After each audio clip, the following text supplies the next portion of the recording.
Selain bikin sehat, bersepeda juga bisa bikin kita gembira loh. Kamu mungkin sering bertanya-tanya, mengapa orang yang aktif secara fisik selalu tampak jauh lebih bahagia ketimbang mereka yang tidak? Ini bukan hanya kebetulan, dan itu banyak hubungannya dengan proses kimia di dalam otak manusia. Ketika kita bersepeda, jantung kita memompa darah ke setiap pembuluh darah dan sel dengan laju yang lebih tinggi. Bersama darah datang juga oksigen, dan oksigen berperan dalam produksi endorfin yang membuat kita gembira. Apa itu endorfin? Endorfin adalah senyawa kimia yang membantu kita merasa lebih baik. Semakin banyak endorfin yang kita hasilkan, semakin bahagia perasaan kita. Hanya beberapa jam bersepeda dalam seminggu dapat memacu aliran endorfin ini secara konsisten ke seluruh tubuh. Endorfin tidak hanya bagus untuk emosi kita, tapi juga dikaitkan dengan kemampuan memerangi penyakit seperti Alzheimer. Lain kali saat bersepeda, ingatlah bahwa kamu melakukan sesuatu yang baik untuk otak dan bukan sekedar menikmati sepedaan dan pemandangannya. Di negara-negara maju, warganya sudah sangat menyadari akan pentingnya budaya sehat. Budaya sehat itu bisa dicapai dengan budaya berjalan kaki, bersepeda, dan mengurangi naik kendaraan bermotor. Dengan bersepeda, jantung dan paru-paru kita digunakan secara konsisten. Dan seperti halnya otot lainnya, semakin banyak kita menggunakannya, maka akan semakin kuatlah mereka akan tumbuh.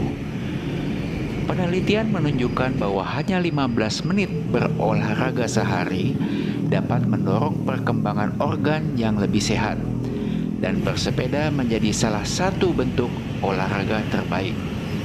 Seperti yang disebutkan di atas, bersepeda adalah bentuk latihan kardiovaskular atau latihan yang membuat jantung memompa dengan laju meningkat secara konsisten. Semakin sering kamu bersepeda, semakin banyak jantung dan paru-paru digunakan. Saat jantung memompa darah ke seluruh tubuh, paru-paru kita menyediakan pasokan oksigen segar, dan inilah yang sangat bermanfaat bagi organ kita. Tidak seperti latihan pembentukan otot dengan olahraga beban. Bersepeda lebih fokus pada daya tahan. Tetapi dengan latihan daya tahan, kekuatan otot juga akan muncul loh. Otot utama yang digunakan saat bersepeda adalah paha bagian depan, paha belakang, betis, dan bahkan glute atau fleksor pinggul. Saat mengayuh, otot-otot kaki kita digunakan secara konsisten, dan semakin tinggi gearnya, semakin banyak pula kinerja pada otot. Semakin sering kita bersepeda, semakin sering otot bekerja, dan semakin kuat mereka akan tumbuh. Jika kamu mengkonsumsi protein, lemak, dan karbohidrat dalam jumlah yang tepat, kamu akan menemukan bahwa ototmu mulai bertambah besar dan juga makin kuat.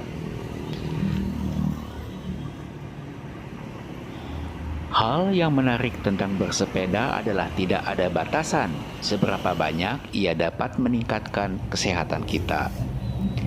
Bahkan mereka yang tidak terlalu sehat sebenarnya bisa juga naik sepeda, menghabiskan 15 hingga 30 menit bersepeda dan akan mulai merasakan perubahan. Tentu saja jangan terlalu dipaksakan.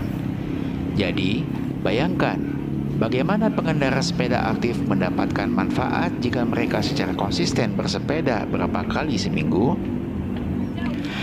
Pikiran dan tubuh yang sehat akan membuat kita melangkah lebih jauh dan hidup menjadi lebih gembira.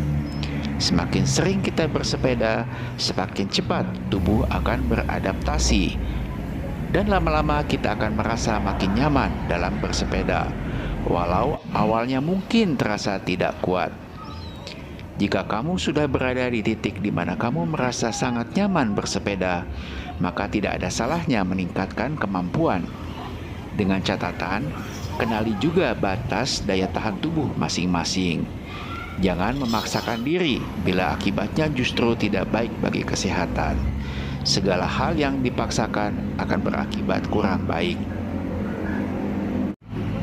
Sebelum kita melanjutkan, bagi yang belum subscribe dulu ya channel Around Jakarta ini. Jangan lupa juga bunyikan loncengnya, agar kita tidak ketinggalan update dari konten-konten yang insya Allah menarik dan penting diketahui kita semua. Bagi yang ingin request, memberikan tanggapan, komentar, atau pertanyaan, silakan juga isi di kolom komentar. Insya Allah akan kita respon secepatnya.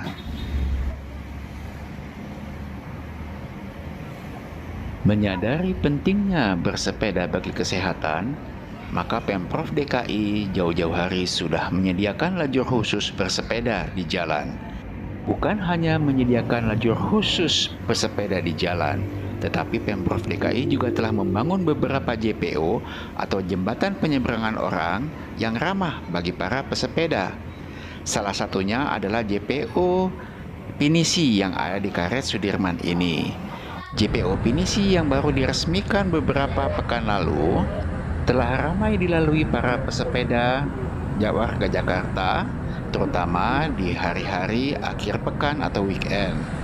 Seperti Sabtu pagi ini di akhir Maret.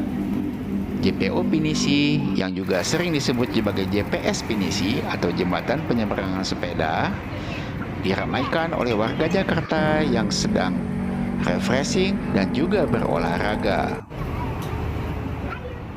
JPO Pinisi Karet Sudirman kini telah menjadi salah satu ikon bagi kebahagiaan warga Jakarta.